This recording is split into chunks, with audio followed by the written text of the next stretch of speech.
Hello and welcome to today's episode of our musings. Today I thought I should talk to my young friends in business, my young friends that are starting their own businesses or have already started their own businesses and looking to grow them. I made these notes drawing on my personal experiences so far. I'm on my second startup now, and we are doing year three. We'll be going into year four very soon, but we're doing year three of the second startup I have attempted to build. And so I've drawn on my experiences over the years, the few lessons that I have learned, and made some notes to try and share with my young friends who are on a similar path. Yeah. So I called this one Notes on Startups. It covers a range of topics, raising capital, common mistakes we make, and so on and so forth. So just to give you a preview of the ground you're about to cover today. Okay, so I'm going to start with a brief background to this. Many years ago, I started a business, over 10 years ago, I started a business in logistics. It failed within the first 2 years for a number of reasons. Very painful experience at the time, but also highly instructive. I picked myself up from that business, lost everything, lost my capital, what have you. Picked myself up from that business and went on to found another business, this time in a completely different industry, which is real estate. I drew some lessons from those experiences and I continue to learn now from my journey now and what I am doing. So today I thought we should dig into a few of those issues. So I've got this one 0 to 1, notes on startups, capital, raising capital, and making your first million. Okay, so let's get right into it then. What have I learned in my few years of doing this thing? And what are some of the biggest mistakes I have made as an entrepreneur? Quite a number, actually. And we will catalog them as we go along. Okay, so the first one I want to talk about is this. Initially, I imagined that a good idea is necessarily a good business. And my rude awakening was realizing that that is not, in fact, the case. A good idea doesn't always make a good business. And here's why that is. An idea that might sound fanciful doesn't always translate to a market demand for it. So when you are thinking about a business idea, or when I was thinking about a business idea, I imagined what sounded good in my head would necessarily make for a good business. It would be as profitable as I imagined it would be. Everybody would be swooning over it, what have you. And it turned out to not have been the case, actually. So how do you differentiate a good idea from a good business? Quite a few ways, a few questions you want to ask. Number one, you want to figure out who will buy your product or service. Is there an actual market for it? Okay, that is the first one. However good it sounds, if you don't have people willing to pay for it, it's just that, a good idea. Number two, how many of those people do you have? And how much are they willing to pay for your product or service? So if you have very few people willing to pay very little for your product or service, you don't have a business. If you have a few people looking to pay a lot for your product or service, you might have a business there. So for instance, car manufacturers, right? Lamborghini, Ferrari, etc. Those vehicles are very expensive and relatively few people are able to afford them. But the few people able to afford said vehicles pay so much that it actually makes sense as a business. It makes financial sense as a business, right? So it's a profitable business because the exclusive market has the money to spend on that product or service, the huge chunks of money to spend on that product or service. So you have a business there. Okay. The third one is if you have a product or service that a lot of people are willing to pay not so much money for, you could potentially have a business there. Okay. So you're talking about volume. A good example is bubblegum. Yes, just bubblegum. You pay maybe 15 ngwe or 1 kwacha for bubblegum. Yes? But then you move so much of it that you could actually make money. You know, you could actually make profits just on selling bubblegum. I went to school many years ago with a guy that self-funded his education from bubblegum. So this guy would send for somebody to, he lived in a far-flung area, you know, it was relatively rural at the time. So he would send for bus drivers that used to do intercity travel to order him bubblegum. So they order him these packs of bubblegum, and he would bring it to school and he'll resell it at the school grounds for a tiny profit. But there were so many kids that were willing to, not just bubblegum, but they were bubblegum and sweets. So there were so many kids that were willing to pay for that bubblegum and sweets that it actually made sense as a business. And that's how this gentleman was paying for his education. Okay, so briefly, just that on a good idea and a good business. It's a sharp distinction that is important to keep in mind. Just because an idea sounds good in one's mind or in the founder's mind doesn't always mean it will make for a good business. Okay. The second one is the issue of market research. Launching a business without adequately researching the market. Another mistake I made, as I am sure many others have made, that, you know, fortunately or unfortunately, some learn from, others don't. Okay, so you want to research your market very carefully and understand what you are getting into. Not just your market. You want to research other things. For example, in your particular industry, what are the regulatory requirements? Because you will have to meet certain compliance standards. You will have to understand what your regulatory requirements are as a market player. For many reasons, not only do you want to not run afoul of the law, you also want to project your expenses accordingly. There's going to be certain expenses that will be required to meet compliance. For instance, you might need a license. It could be a trading license. It could be all sorts of licenses. Those will cost you money. The amount of time that you will spend in between launch or, you know, in between conception of the idea and actually getting your compliance in a row rather, is going to be another cost. How much money are you going to spend, and so on and so forth. So understanding your regulatory requirements. The third one, your revenue streams. What are your revenue streams?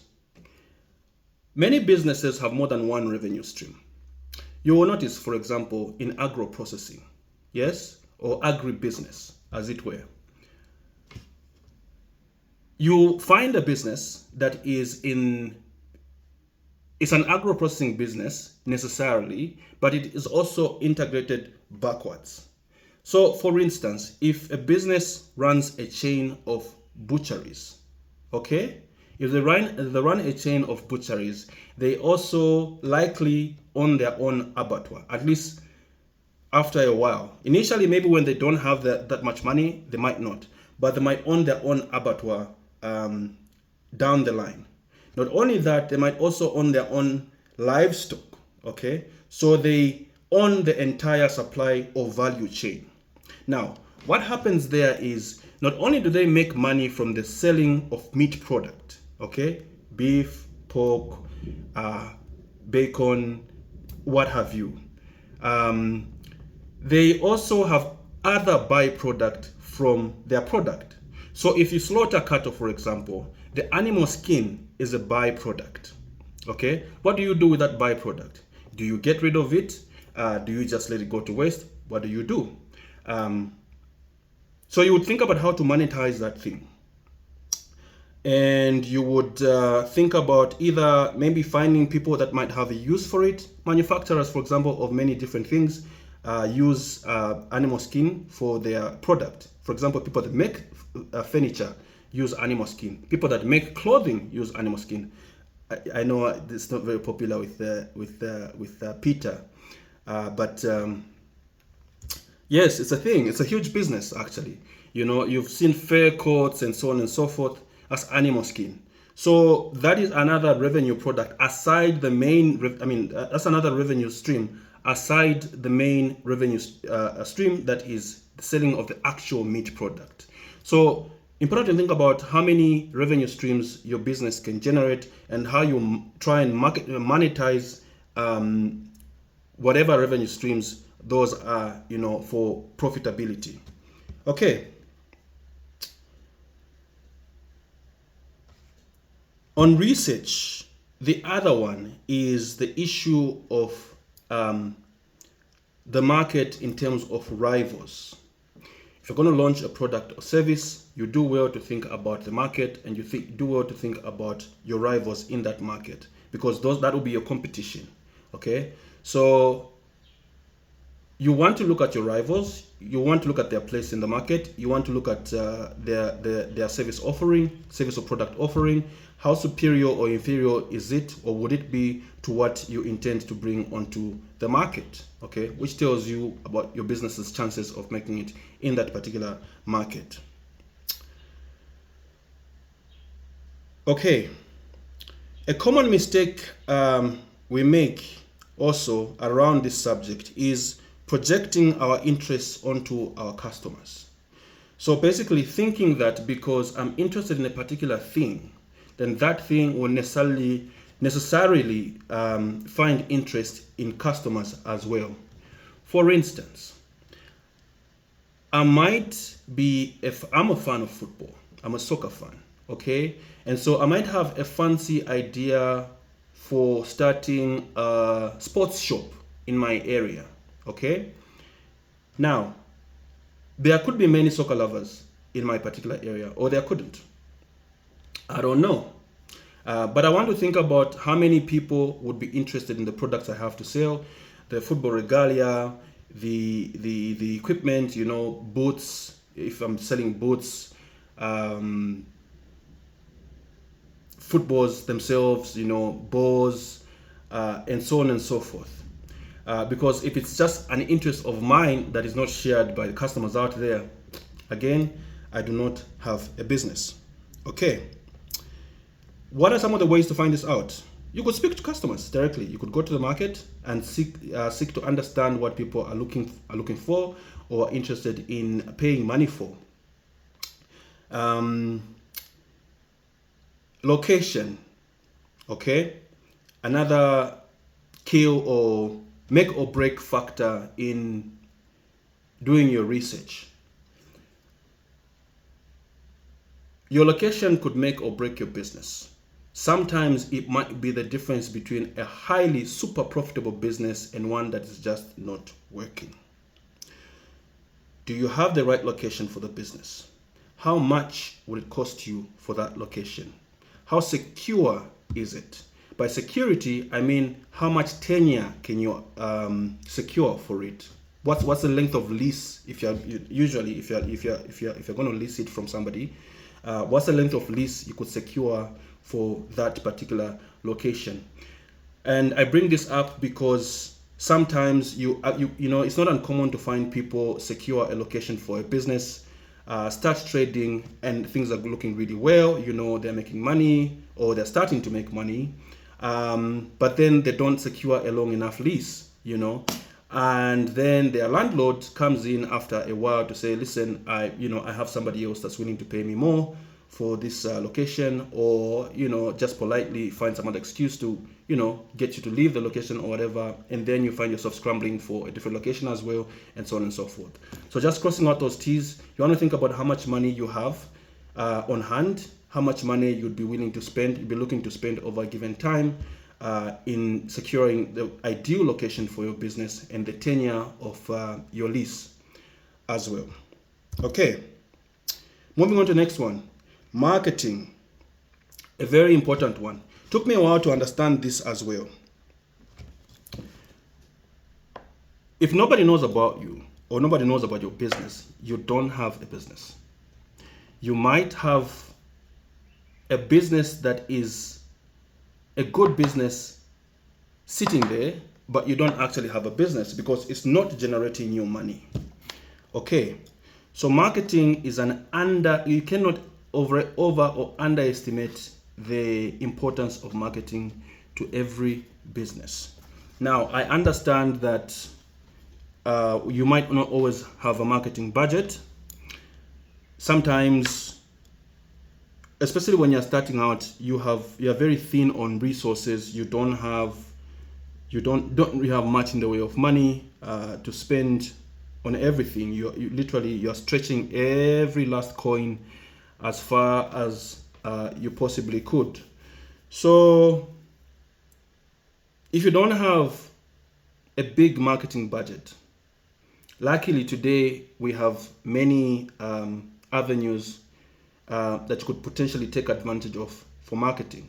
So you could get creative. Social media, for instance, is one of the tools you could use to market your business at a fraction of the cost you would you would pay for, for example, for a marketing agency, a marketing department, and so on and so forth when you're starting out. Okay, so you could get creative around your marketing. You could, if you are on social, this is one of the advantages to being on social media, by the way, and trying to grow your following. You will literally market yourself for next to no cost. Okay, if you have an account on social media, you could take advantages of it. Take advantage of it, I beg your pardon.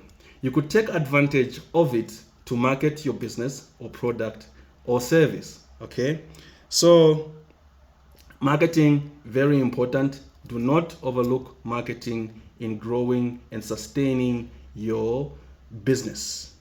Okay, the next one, confusing turnover for profit. If I could go back to my 23, 24-year-old self, I would smack him in the face for this one. Turnover is not profit, it is turnover. Turnover is just sales. It is not profit. Okay? What tells you the real health of your business or the real position of your business is its profitability. It's not how much money it has generated in a given period. It's how much profit it has generated in a given period. If I make sales of 15 million kwacha a year and my costs are 16 million kwacha that year, my business is not profitable, no matter how good the figures look on paper. It's not. I'm actually in trouble. If I make 15 million kwacha a year and my costs are 14,500,000 kwacha that year, my business is not very profitable, relatively speaking. However, if I make 15 million kwacha a year and my costs are 9 million kwacha, I have a business. Okay, so no need to belabor that one. Turnover is not profit. Important to keep an eye on that distinction and to not get overly excited at turnover. Okay, what you really want to excite yourself about is profit. If you look at your profits and they're looking good, they're growing year on year, then you have a healthy business there. Okay, the next one is this one. Focusing on deals and not relationships. Another mistake I have made times that number in the past that I am now trying to learn from. Okay? Any long-term business is a business of relationships. Nike, McDonald's, KFC, Hungry Lion, Nando's, Debonairs, name them. Ask yourself, how long have you been eating Hungry Lion? probably years, right? So you're a repeat customer. You have a relationship with the brand. Okay? The same principle can be extrapolated to your startup. There is a temptation in the early days because we are so desperate to make money, or we are so broke, and it's just so hard out there to focus on that one deal that is right in front of us. And you want to extract as much as you possibly can from that one deal in front of you. You know, maybe because it looks like a good deal, maybe because it looks like you make so much money on that deal, etc., etc. And you can understand that sometimes, you know, it's not always easy. Starting a business or even growing one can be incredibly difficult. You understand that. However, you want to remember that you are in the business of building and sustaining relationships. So you want to try as much as possible to be fair in your dealings to yourself and to the other party sitting across the table. Okay? So in a nutshell, if you act in a way that serves only your interests, you are getting a deal, a one-off deal. You're not building a relationship. If you deliver value, if you act fairly, and you treat the other party with respect from the get-go, you are likely to build a good relationship. You are in the business of building relationships, which is what builds your business, not getting deals. All right. The next one, understanding cash flow.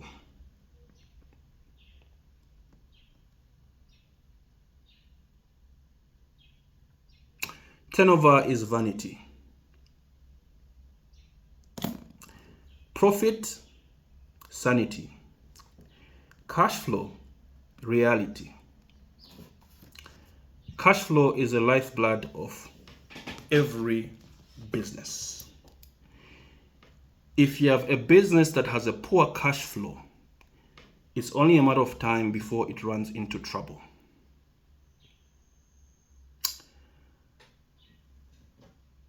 So, for instance, you have a business that generates X amount of money per quarter, right? And not so much on a daily basis. Okay, so for example, maybe your clients pay you every quarter. They pay you every quarter. In between those payments, you have running costs. You have to pay your staff if you have staff.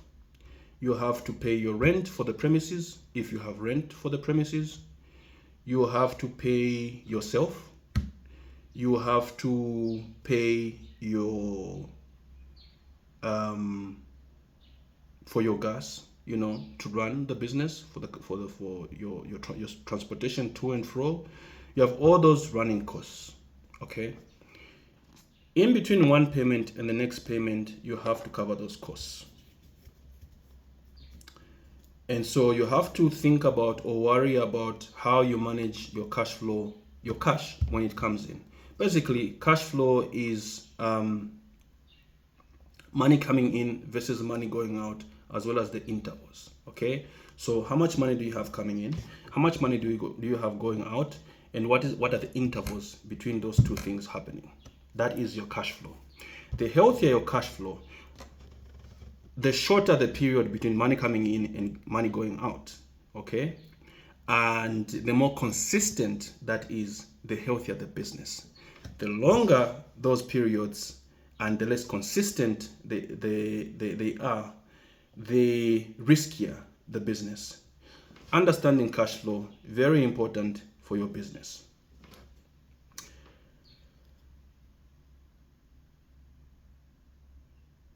Burning capital. Okay, another one.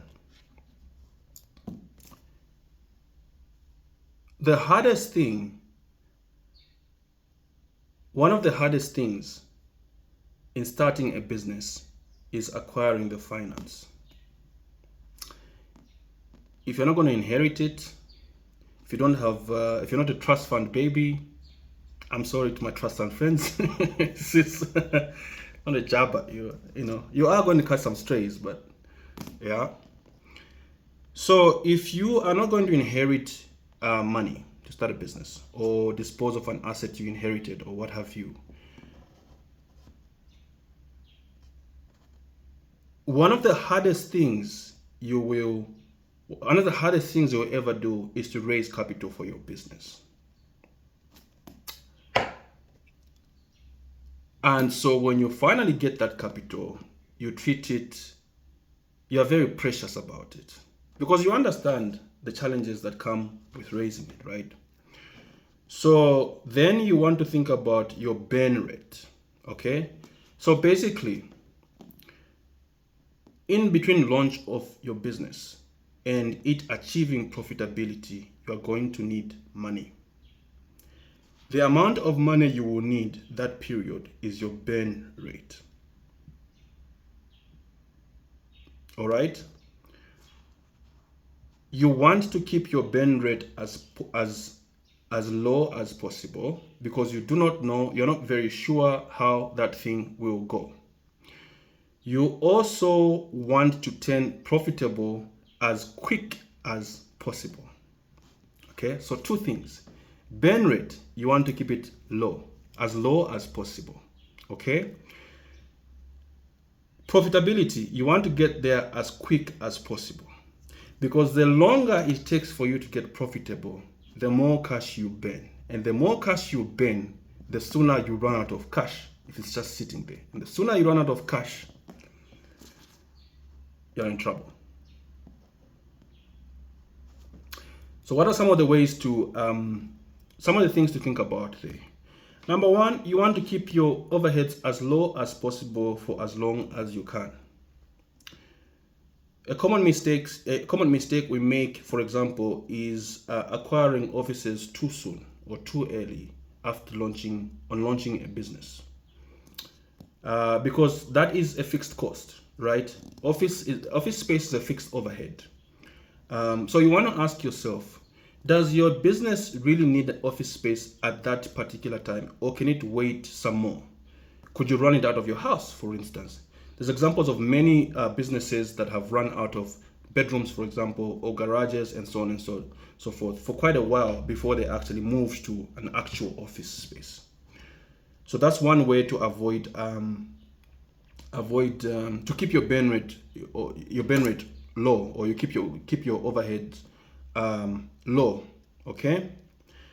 The other thing is validation of the market before spending your hard-earned capital. We might have briefly touched on this there when we're talking about a good idea not being a good business, but you want to think about whether or not your idea is validated in the market before you start spending money on it, because that is money you have worked very hard to get, but also that would likely be very difficult to get back once it is spent if the idea does not work. Okay, enough said about that. Things like travel, if you need to travel sometimes, business travel or whatever, it makes very little sense. If you're going to fly, for example, it makes very little sense for you to fly business or to fly first class, you know, in the beginning of your business. If you absolutely have to fly. If you don't, you could go by road, you could drive, you could get on a bus or whatever. You don't necessarily need to fly. But if you absolutely must fly, in the early years, you want to fly economy. You can show off later. Fly economy and conserve your capital in the beginning. Okay? Remuneration.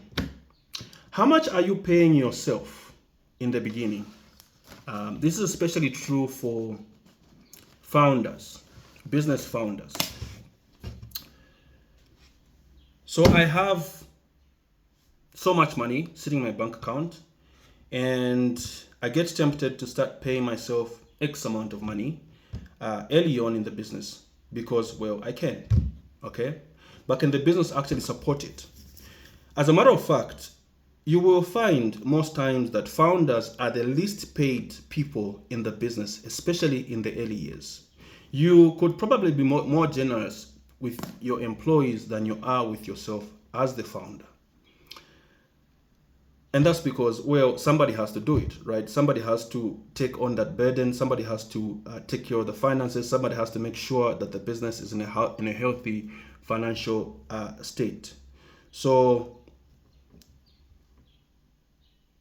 salaries, especially to yourself as the founder or founders, another overhead that are worth thinking about as you are looking at your burn rate there. Okay, so you wonder sometimes why entrepreneurs are so cheap, or why entrepreneurs are said to be so cheap. You can understand, because every dollar wasted, especially in the beginning, is a dollar that is 10 times harder to get back from a client. Okay, and so you'd understand why people tend to be conservative in the way they spend money and what have you. Okay, so moving on from there, we are going to talk about raising capital. Okay, very briefly, raising capital, the realities of it, as well as its challenges.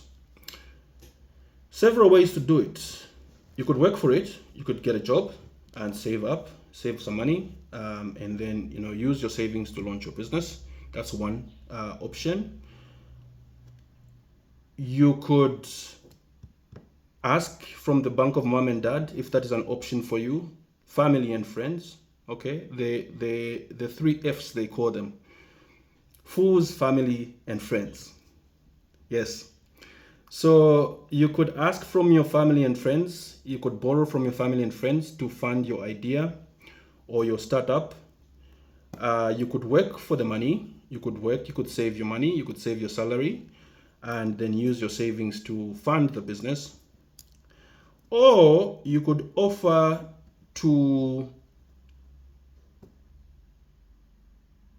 a service for people. Okay, and this is where the agency model becomes particularly appealing or popular, which is what many people do. Okay, so if you don't have money, if you think it's going to take you too long to raise money via a job because you have a cap on your income in a job, you could offer a service in exchange for money, whatever service that would be. You could set up an agency and be a go-between between two parties, a product or service provider and the client for commission. Or you could offer a service yourself, whatever service that would be, to raise money for your idea or business. Okay. Still on the subject of raising capital, 2 things to remember about raising finance. There are 2 ways, 2 types of finance, and that is debt or equity finance. Okay.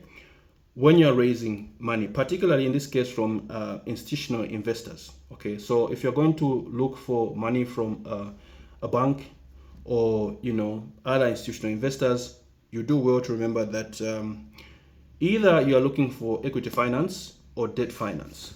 Equity finance is you basically selling a stake of your business to a potential investor. So you are selling them a piece of the pie, you're giving them a piece of the pie in exchange for their money. Pros and cons to that. The pros would be it's easier, to raise money that way than to go it alone and try and do it by yourself, because it's not always that you can, but also you could potentially bring on somebody with a lot of expertise in that particular field or business or market that you're looking to play in. This is typically true for people that raise money from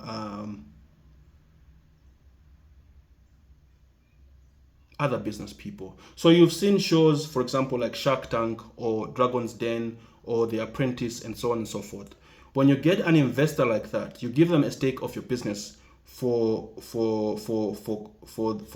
in exchange for capital. It's not only capital you are getting many years of experience, hard-won or hard-earned experience on their part. You are getting You are tapping into their networks. You are also getting guidance, from them, and just general market knowledge on that particular product or service that you are offering.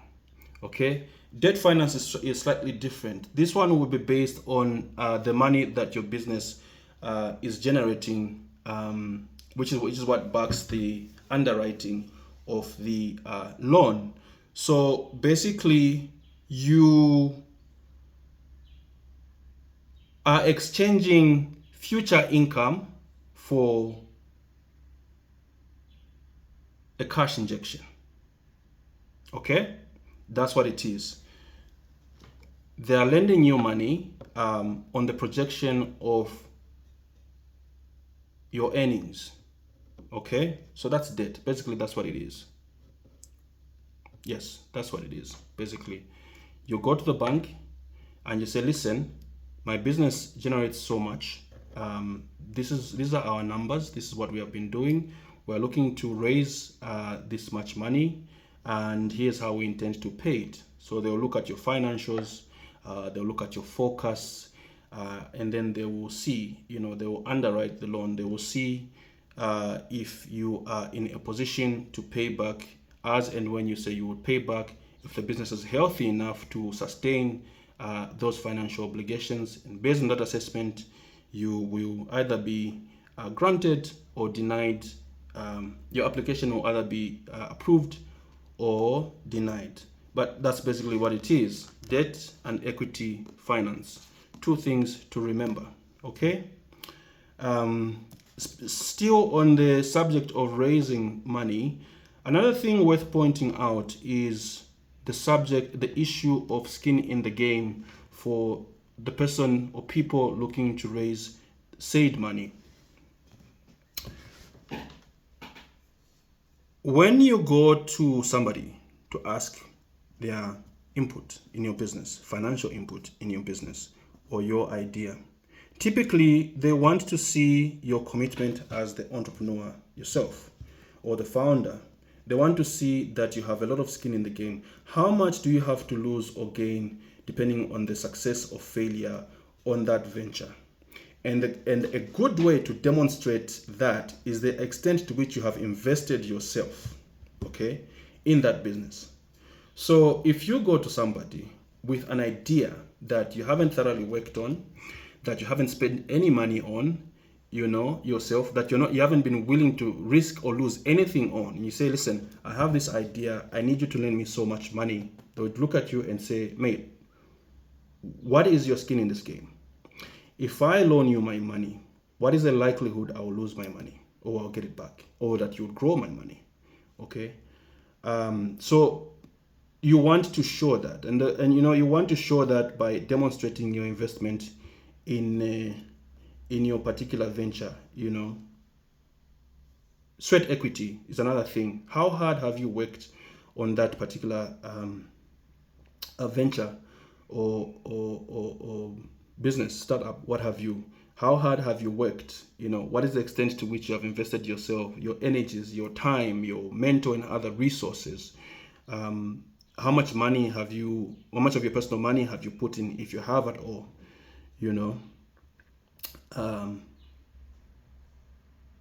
Yes, so basically, why should your investor or your prospective investor be confident in investing in you? Okay, that would be that on that one. Finally, partnerships. Okay, we are getting to the end of this now. The final point or subject I want to discuss is the issue of partnerships. Partnerships can make or break a business. Great partnerships can build great businesses. Warren Buffett with his partner Charlie worked together for several decades, over 6 decades, I think, building Berkshire Hathaway. So many other partnerships throughout history. You've heard of Hewlett Packard. That's a partnership. HP. You have Bill Gates and Paul Allen at Microsoft. That was a partnership. So many examples of partnerships you could think about that have built great businesses in history. But they can also, when they work, they can be great. But they can also be the unmaking of a business. Partners squabble. You have disagreements over the workload. You have disagreements over the equity split. You have disagreements over who brings what to the table. So you want to think about whether or not you actually need a co-founder or a partner when you're looking to launch. Something you want to think very long and hard about. If you do get a co-founder, how do you complement one another? Or co-founders, how do you complement one another? How do you synergize to make a success of that particular endeavor? Sometimes a partner could have the financial resources. One partner could have the financial resources that another partner might not have at that particular time. Doesn't necessarily mean that they bring more to the table. The other partner might have more in terms of their ability to market or their technical skills or their ability to raise finance and so on and so forth. Other founders might have other skills. Operational skills as well are a big skill that any business would need, and so on and so forth. So you want to think around those things. What are the pros and cons to a would-be partnership if you're looking to get into a partnership? If you are not, would you be able to make it work by yourself? It would usually mean you have more work to do.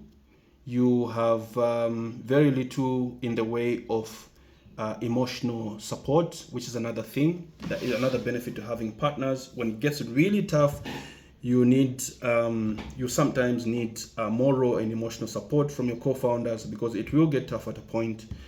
You will likely take much longer, because you have to do everything yourself in the beginning. Until you can pay people and delegate, you will have to do everything yourself in the beginning. So you want to think about all those things and what pros and cons you are willing to take on or avoid. All right. So I called this 0 to 1.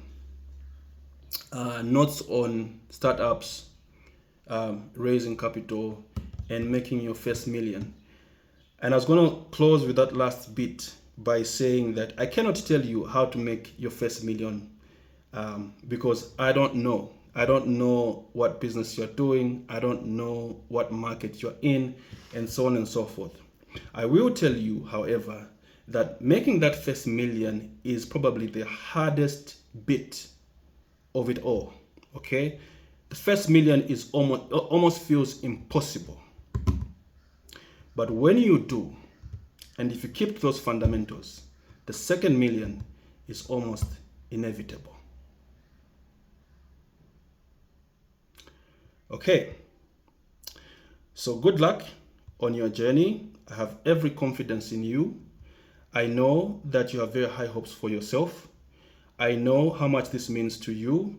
I know that nobody invests themselves to the degree that you are, or to the degree that you will, in something they do not believe in, given the challenges that it presents. And so I understand exactly what this means to you. I wish you all the best and hope to see you succeed. Before I go, I'm going to make a recommendation to you. Part of the inspiration for this title is drawn from Peter Thiel's book. He wrote many years ago with Blake Masters. It's called 0 to 1, Notes on Startups and How to Build the Future. You might find it a useful read for similar and other insights. Cheers, and thanks for your time.